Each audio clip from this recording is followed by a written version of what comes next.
Heavenly, heavenly, heavenly. Oh my goodness.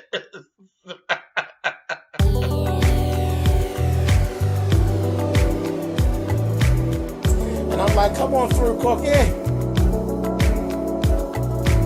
want to put my soapbox. That's basically it. Let's talk about drag and all its forms.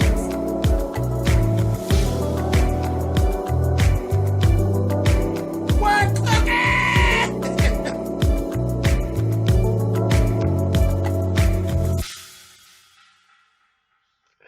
Hey guys, thanks so much for clicking on this video. This is my review for Married to Medicine, Season 4, Episode 7.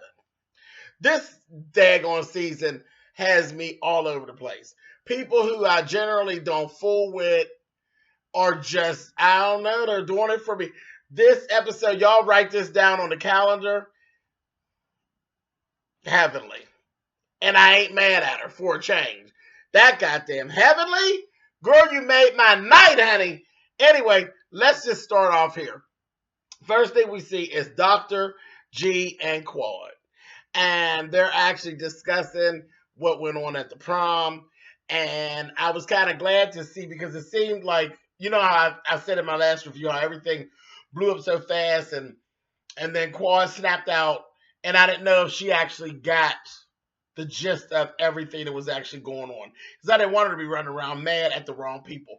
But she got it. She's a smart girl. So she got it. She really knew what, she got it together. She knows what was going on. She knew who the perpetrators were. And she fucking handled them accordingly. Okay? So, first piece of business. Dr. G's birthday. Bam. Dr. G turned 48. You know what? I had to step back. I did not realize that Dr. G was 48. I actually thought I was older than Dr. G. Dr. G, shit, you look good, boy. You better go on. Whatever that is you drinking. When I come to Atlanta, I was going to find y'all so I can get me some of that too. I had no idea that Dr. G was that close to 50. He really looks good. He really does. Go on with yourself. Anyway, so it's his birthday. Quad wants to throw him a birthday party. And they basically came to the consensus that the Hunks would not be attending. And it was cool. And it was no malicious intent on Dr. G's part. He just said, you know what? Too much mess every time we all get together. And, nobody turning 48 years old. Nobody want all that. Ain't nobody got time for all that. We'll do some things later, but for this right now, everything's too fresh, which y'all just came off of. It's cool. Honey, Quad didn't fight though. She sure didn't fight about that invitation. I seen you over there, Quad, honey. I seen you, honey. She was just as pleased, like, oh, okay, good. Girl, I know I put a chuckle in your belly, girl. Like, fuck them, honey. Fuck them, honey. So, it was like, good. So no invite. So next we actually, and at the same time, they're showing Dr. G and Quad, they're showing Lisa and Mariah together. And they're basically going on about what actually went on and all of that. And Mariah was giving her bleeding heart story. I don't know what it is. Quad just has it out for me. I don't know. I never did anything to her. I'm so fucking tired of hearing this bitch. Carry on with this. You ain't never did nothing to nobody. This, that, and the girl, you are shady boots. You take shots at Quad every time you get a chance. And on the other side, Quad takes little shots at you, but shouldn't she? Shouldn't she? Should she stay down while you kick dirt in her face? I don't think so. But stop trying to play the victim. Stop trying to play the victim. And one thing I left out last week with your fake ass Mariah Huck.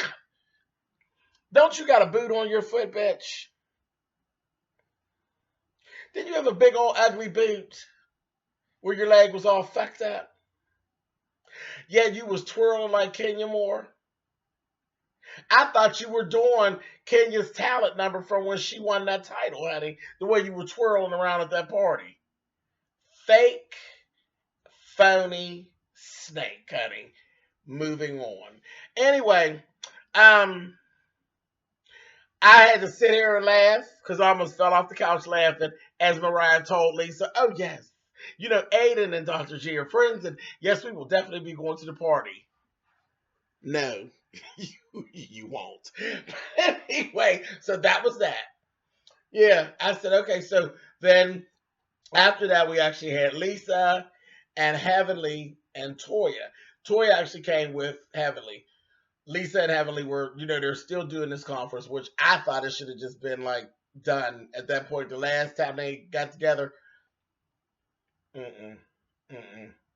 And I'm starting to see, like, I didn't like the way Heavenly it seemed Heavenly really attacked Lisa. But now, watching Lisa's behavior, you kind of see how she gets attacked. Lisa, you're an idiot. And then she's sneaky. Another sneaky one. So she gets in there. She's in there early, talking with the man, going over some of this stuff. She's steadily picking out the decor and all of this kind of carrying on. Honey, how are you doing all that before Heavenly even gets there? And then you find out they're doing 50-50. So it's 50% of everything Heavenly's paying for. How is it that you're making all the decisions? And yes, you do not at their conferences. Yes, this is where you shine. But she has an opinion. She has an opinion. Period. It doesn't matter because prime example, myself and say Sean Bradley, we put together events. Of the two of us, when it comes to decor and things like that, you would probably think that it would be me spearheading that because I do fashion design and all that. No. Just because that's my judge, I don't kick him out and kick him to the side and tell, no. We do everything 50-50. We sit down and we talk about every little thing and every slight detail. And his opinion is just as important as my opinion. And I'm not seeing that with this thing with Heavenly and Lisa. Lisa, yes, you're good, girl, but you're not doing this by yourself.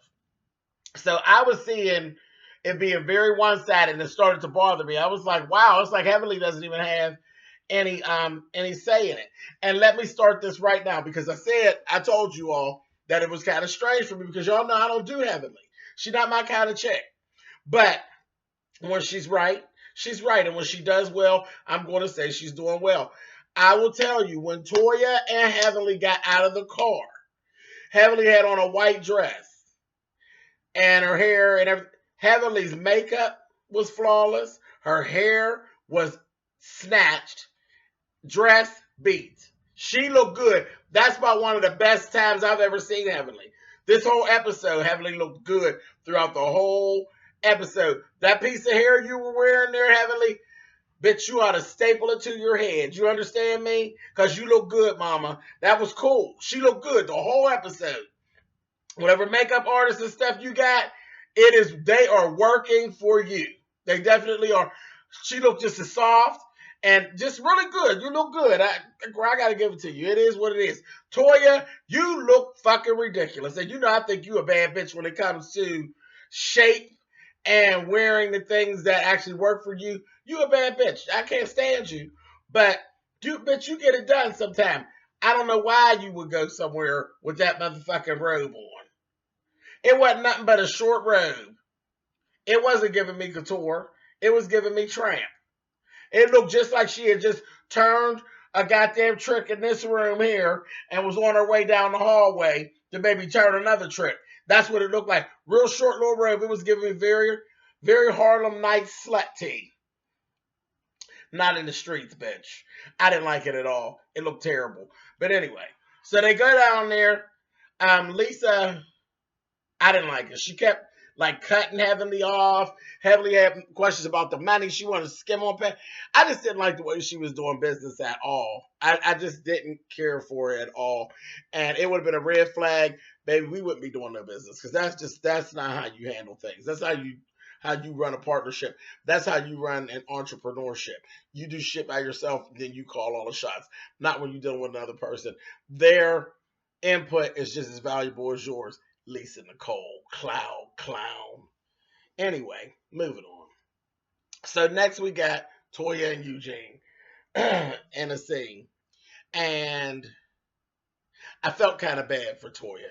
Even though she's being a bitch and she's being goofy, I felt bad for her because it's like this is like her life is imploding, and I think she's embarrassed on some levels, and it's just making her unhappy. She doesn't want to move out of that house.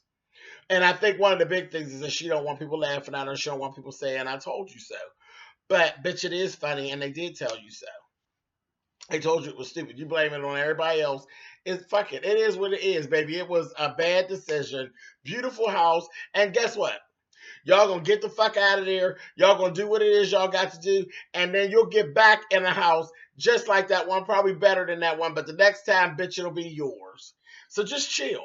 You cool. You got all the makings of a success, honey. He's a doctor. Take your ass to work and help him. And like I said, the next time around, you're moving to something that'll be even better. Your children are getting older. It'll be a better house, bitch. And this time it'll be yours. But you can see all in her face. She did not want to. That's like, like this is the end of the road. Like, damn, I can't do nothing else. I can't fuck them real good. I can't do shit else to stay in this house. Eugene's like, bitch, we got to go. We got to go. We got to get up out of here. This house is just eating us up. We got to go. So that was kind of a rough scene. But, hey, that's reality. That's reality TV. So I was like, okay. Then we had Jackie and Simone sat together. I was glad it was a short scene. Simone needed to talk to her friend, basically. She's finally starting to work through some of her grieving process has begun, and she's going through what she called the blame game. She's kind of blaming herself for the arrangements and the style of living that her father had taken. And it was so good that Jackie was right there, talked to her and told her, no. We're not going in that dark corner. We're not going in that dark corner because that's not true. That's nothing but grief speaking. That's not true. It's not that you didn't do, you know what I mean? She was trying to give herself this guilt. That's grief is what that is. And I was glad, it's that you need someone to be able to pull you out of the dark corner. And Jackie is definitely that for Simone as well as Quad. This time around, Jackie and Simone just happened to be together, but it was really good. And it was funny. Now, and let me say this. As I say it out there, there's more reviews and all of that. And I got a little bothered. Because y'all know I love Quad. Y'all know that. So, I mean, it is what it is. I like Quad. But I got bothered when I was seeing people saying in their reviews and stuff that Quad was trying to take the shine away from Simone and she was doing the most. And, honey, everybody grieves differently. Quad is dramatic. We already know that. It is what it is. I don't believe that there was nothing like that. Those were real scenes, and I said it. It was real, live, raw emotion. You understand? It wasn't about a scene. It wasn't about any of that. It was about this is what's actually going on. Quad's ass was walking that street and beating that beat, looking for that man just like Simone was. And like she said, I had, I built myself up to believe that this wasn't it. So there was nothing fake and phony about that. So that kind of irritated me. It really, really did. Simone is different than Quad. Simone is more quiet than Quad, and the timing is different. You grieve in different times. You see how this episode, you're seeing Simone, you're starting to see Simone break. You're starting to see Simone crack. But it's been like days or weeks after. So it's like, just chill out, y'all. Damn. Nobody's trying to steal scenes from each other. Those three people are friends. I don't give a fuck what goes on with anybody else in this show. You can see right off of the television, Jackie, Simone, and Quad are friends. Period. They don't try to steal scenes off each other and things like that. They don't do that. You want to see somebody trying to steal scenes? Go over to the Huck House, honey. Moving on. Um, Next we got Janice and Toya get together. Janice takes Toya out to look at a few houses. Badass motherfucking suit that Janice had on. That fucking Janice be pretty goddamn sharp too with her little head, honey. So look at her. Be just as clean hair, just as snatched. I like that Janice. Yeah, she be sharp. But she came up to pick Toya up. You know, real grand. Pick you up in a motherfucking limousine. Bitch, come on. We gonna go and look at these houses. Chop, live. You bitches better live, honey. So they went on and they're checking out some places. Toya was still in her bag. So it just wasn't gonna work out. It wasn't. And Janice took things a little bit too personal. You know, a little bit too personal. And she probably, if she watches it back and sees the scenes like we seen them in the order we seen them, she probably will understand why Toya was acting kind of the way she was.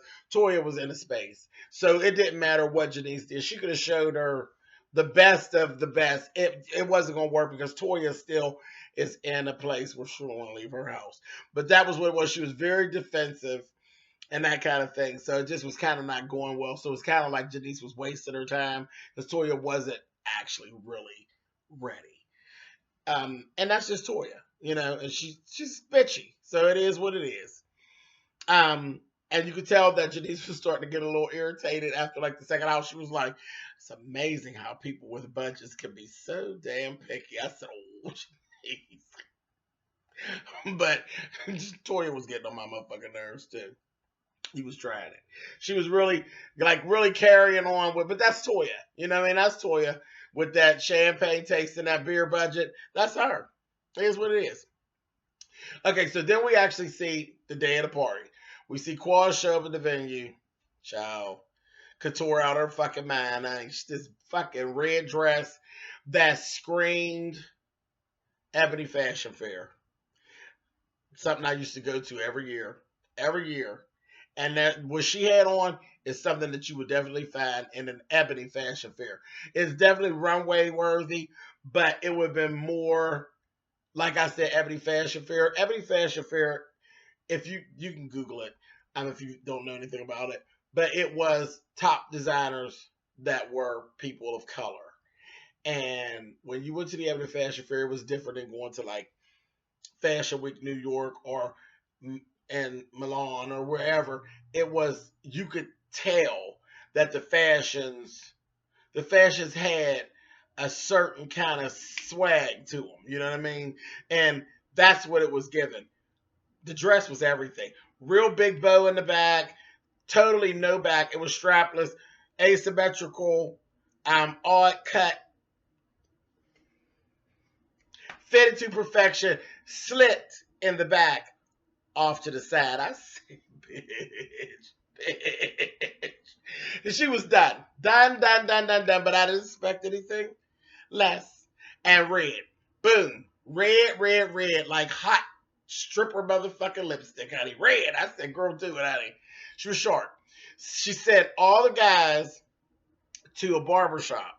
And they all got, groomed at the barbershop and got dressed. And then was brought over to the party. It was in a cigar lounge, which was really, really nice. Real nice, classy looking spot.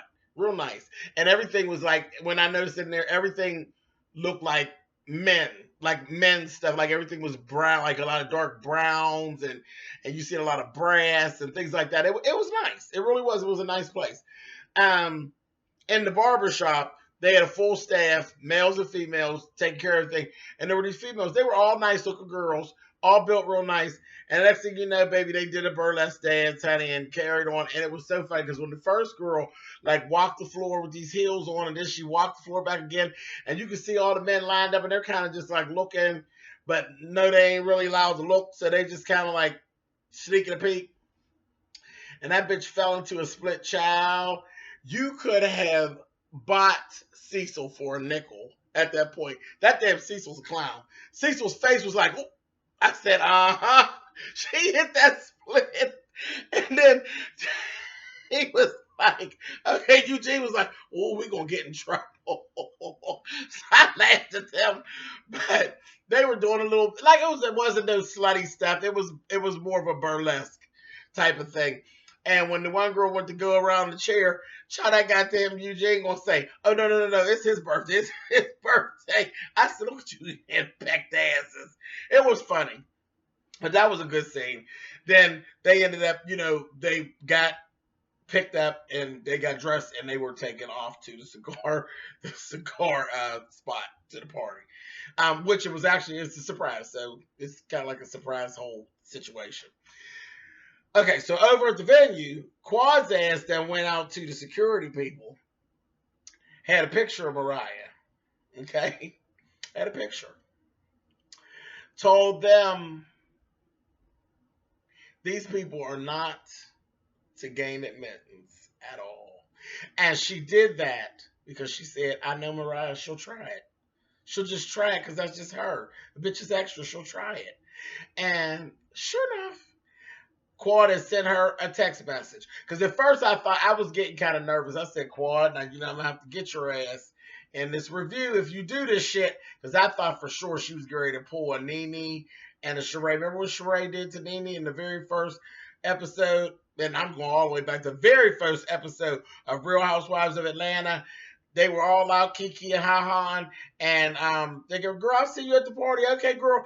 And honey, when Kim and Nene got there, Kim was on the list and Nene wasn't, baby. That was priceless reality TV, honey. That scene alone is what got me hooked to the Real Housewives of Atlanta. Nene was mortified. And then Sheree wouldn't come to the door. It was a mess. But I was like, if you pull that, I'm going to have to let you have it. I'm going to laugh, but I'm going to have to let you have it because you know better than that. But that wasn't it at all. Mariah sat on screen and read the text word for word that Quad sent her, and she was so busy being smart, being bitch. She talking about, look at it. The grammar's all wrong, shit spelled all wrong. Whatever. But the one thing that we did notice in the text, you and Aiden sat there, y'all read it.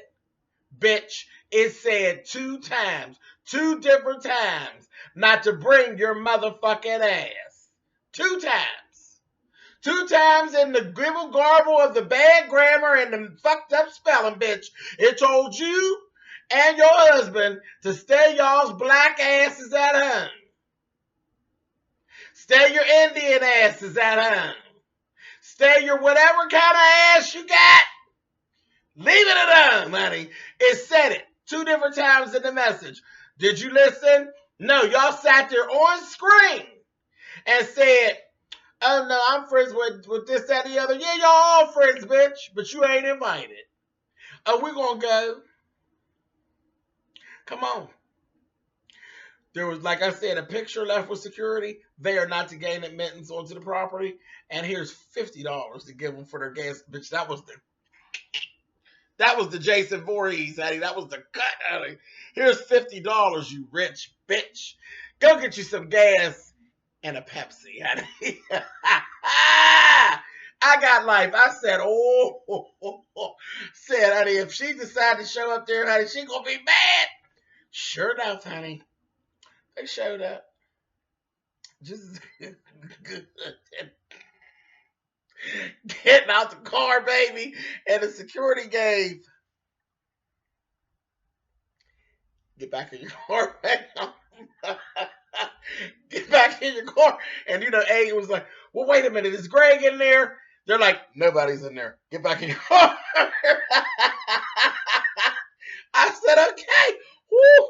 Child, being a doctor didn't get you anywhere, honey. And Mariah, Aiden is an asshole too. Like, I like Aiden, but Aiden can be an asshole. Yeah, he was going to get started. Hey, Mariah said, "I just think it's best that we just go ahead and leave that Quad." Girl, stop it. Stop blaming stuff on people. You 2 goons were told not to come here, honey. Now get in your car and get out of here, honey. Child, Janice come running through the little bush. She's going to say, Quad. Mariah and Aiden are being put back in their car, and the security's saying them made the promises. The premises. Child, Quad was like, okay. She was so fucking unbothered. I said, all right. And like she said in her confessional, I can't believe she would come here. Why would she even come here? Because the bitch is dramatic. She's dramatic and she needed to make you look like a mean bitch. But guess what? Okay, so now you look like a mean bitch. Not just a mean bitch, Quad. You look like a mean bitch in a bad red dress. Fuck them. You're not invited. Goodbye. Beat it. So, anyway, oh God. So shit, I'm so goddamn tickled. Child, get out of here, honey. Um, at the table, we got the ladies at the table. They get to going back and forth. You know, they can't never sit down and just act decent. First of all, Dr. Darren. Where is Dr. Darren, honey? He's not here. Okay. No Dr. Darren. Quality ignorant ass will say, no, child, you know he's somewhere else, honey. Getting some, what did she say?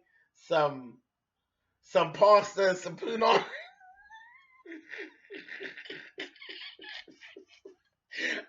Whatever. I don't know what that means, squad. But whatever, honey. I don't know if y'all got strip clubs down there to serve spaghetti and pussy. I don't know. I don't know. I ain't been to Atlanta. I don't know. But I laughed my ass off. I said, okay. But they got to sitting there, and then Janice and Toya kind of had, because Janice was wrong for this. I told you I like you, Janice, but girl, this is what we do. When you wrong, baby, I got to tell you you wrong. This wasn't the time. But I understood your feelings was a little hurt. And she basically was saying how Toya hurt her feelings. Toya don't receive that kind of stuff well. So, you know, of course, Toya told her, oh, girl, your service is sucking. You know, she didn't make it no better. She just, like, went for her. Quad shut that shit down. She's like, no, ma'am. Toya, come here, honey. She says, who was it? I think it was Lisa. She made her switch seats. With Janice. Not with Janice, with Toya. And Toya switched seats with whoever the other person. It was Lisa. Yeah, I think it was Lisa. Sit Lisa down there. So now that put Lisa sitting directly across from Heavenly. And you know, Cole was saying, you know, we're gonna have a good time. It's all cool and everything like that. Well, Lisa gonna add her 2 cents in. I think we all just need to stop talking about each other altogether. Child, everybody was looking like, really, girl, you of all people? Well, Heavenly was like, really, Lisa? Really? Yeah, I think we all just did. She said, really? So, I guess you going to go ahead and tell Jackie what you said about her then, huh? I said, oh my God. And Heavenly just started literally, and they went back and forth. Heavenly said something else, and it just ended up going back and forth. But when it all got done and said, Heavenly turned the shit out so motherfucking bad. She didn't lose her temper and yell and scream too much. She basically just put it out, and it was so shady. And generally, I probably would say that was shady, but I liked it. Heavenly. It was what it was. It put everything in perspective. Because I hate a motherfucker to sit over there and act like they so motherfucking good. And they done did everything. Heavenly got to call them out. Everything that bitch had did and said. One person at a time. Tell Jackie what you said about her, Lisa. Oh, well, what I said was, no, bitch, that's not what you said. You said her and her husband don't spend no time together. Like they were ships passing in the night. That's what you said. Lisa got to trying to backpedal and pussy pop. She was like, not at all. Tell Toya how you was laughing about her finances. Girl, she backpedaling. I said, oh, she going to fall. She going to lose her balance. She was going, oh, no, all I said was that we could all benefit from the conference. I said, now the bitch will try to sell tickets. Because that's what she's trying to, she's slick trying to sell tickets and shit. I said, girl, you are a mess, Addie. And Toya was like, yes, I think we could all benefit from being at a finance conference, but I don't like nobody laughing at my finances because it ain't funny. I said, oh. And then it went on. Then she said something, and she ended up telling Heavenly, you think you know everything. You think you're an expert on everything because you think your marriage is so perfect. She said, I never said my marriage was perfect. Then she will say, yeah, because it's not. You call your husband daddy. She said, and you call yours gay in public. I said, oh. Child, she got in Lisa's motherfucking ass. I said, whew. After this conversation they had, I'm pretty sure there shouldn't be no conference with them together. She got her so motherfucking together. Said her husband, and you married him and you already knew he was a hooker. You knew he was a hooker from the door, but you married him anyway. I said, where's he at now? I said, oh, let her have it. And then Quad shut the shit down so motherfucking fiercely. So fiercely. Did you hear me? She said, okay, ladies, not here, not now. We're not doing this. We're not doing this. What was on the invitation? It said, come wearing a smile. And that's it. Baby, everybody shut the fuck up. I said, well, good motherfucking evening. Shut it right the fuck down. Shut it down. That's the first time we've seen that. Because usually it just goes, she shut that shit down. I said, well, kudos to you, Miss Quality. Y'all not fucking up my husband's motherfucking party. And then they went over, they sang happy birthday to the doctor. The doctor did, none of the men even knew any of this shit even went on. I said, you better throw a motherfucking party. Yes, God. It was a really good episode, and it was so crazy. I was totally here for Heavenly this episode. First episode since she's been on this program. I was here for her antics because Lisa Nicole has to be stopped. She has to be stopped. Lisa is really getting a whiff of her own rotten pussy. I swear. She's just doing too much. All this backpedaling and pussy popping with these raggedy skates on. Girl, no. She needs to be stopped. She really does. She needs to be stopped. I ain't got nothing else to say. I'm done. I'll see y'all next week. I actually have, if you have not seen it out there on the internet, I have actually put together a petition to try to get Bravo to pay attention, to try to put these ladies back on Sunday nights where they belong and not on Friday nights. Friday nights is not a good TV night. These ladies belong on, ladies and gents, belong on Bravo's Sunday lineup like they always have been for the past 3.5 years. They need to go back. So I've put the petition out there. Please, if you feel the way I feel, and you should, please go and sign the petition. I'll leave the link below. I love you guys, and I'll see you next week. Bye, guys.